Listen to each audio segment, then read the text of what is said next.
So what's going to happen with inflation in 2022? In our view, inflation is likely to continue to remain high as we go through the next year. This has been our perspective since this past summer, and the underlying labor market shortage fundamentals have not changed. So let's look at the data. On Q3 2021 earnings calls, a record high number of companies discussed challenges with inflation and their supply chain.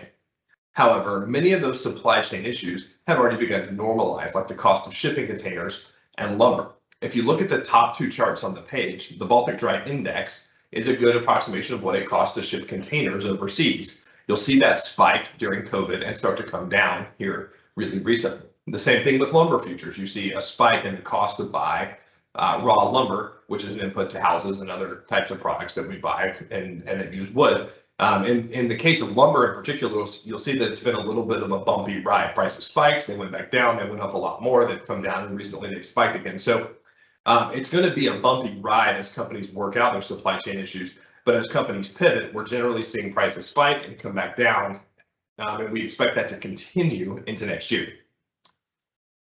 It's easy to forget that in addition to the raw materials that go into the products we buy, the labor required to make these products is a key factor in its final cost. Going forward, inflation will be driven less by the supply chain issues and raw materials that we've experienced over the past year, and more by the supply of workers in the economy. The labor force is still short workers, especially for the lower wage service industry jobs. More than 10 million job openings remain for an unemployed labor force of 7 million. If you look at the chart on the left-hand side, on the bottom, we track job openings, or the JOLTS survey, and the amount of available workers in the economy. If you look over time, the number of available workers generally is above the number of job openings. That's one of the reasons why we have unemployment in the economy typically. However, if you look really recently in 2021, you see those two numbers or those two lines invert. Job openings now is ahead, or there are more job openings than there are available workers. That's unique, and that's why we're experiencing some of the shortages that you see when you try to go to a restaurant or check into a hotel. There's a lot of demand for workers, and there's not as many workers willing to work. Additionally, the labor force participation is also at record lows, meaning that the labor force itself is short 5 million workers heading into 2022. That you can see that in the chart on the bottom right. The participation rate is that red line, and you see the number of people that are employed. So you can see that we have less people employed and fewer people participating in the workforce than we've had over the last decade.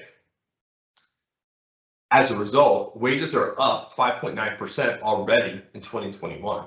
Additionally, white-collar workers, like many of you, are going to expect higher raises as you go into the performance review cycles in the first quarter of 2022. You've combined all these forces together: job openings, available workers, labor force participation, everybody expecting a raise when they go through their performance cycle next year. We're going to continue to see wage inflation in early 22, and that should keep overall inflation running above trend. The latest consumer price index showed inflation at 6.6%. We've seen now 2 months in a row of inflation north of 6%, and economists are expecting inflation to be 4.5% for the full year of 2021. Now, employers, especially large firms, have shown the ability to maintain margins by automating things, by changing their supply chains, and keeping their businesses running despite all the things that we've seen in the economy. We expect a lot of those changes that employers made over the course of the pandemic to be sustained long term. So that'll keep inflation running sort of in the low mid-single digits. I don't think we're going to see something like the 1970s, but inflation of 4.5% is significantly more than we've experienced the last few years, and that's going to have an impact on the economy. It's going to have an impact on your pocketbook, and it's going to have an impact on your investment portfolio. So the key takeaway from all of this is ask for a big raise when you get the opportunity, but don't change your household budget when you get it.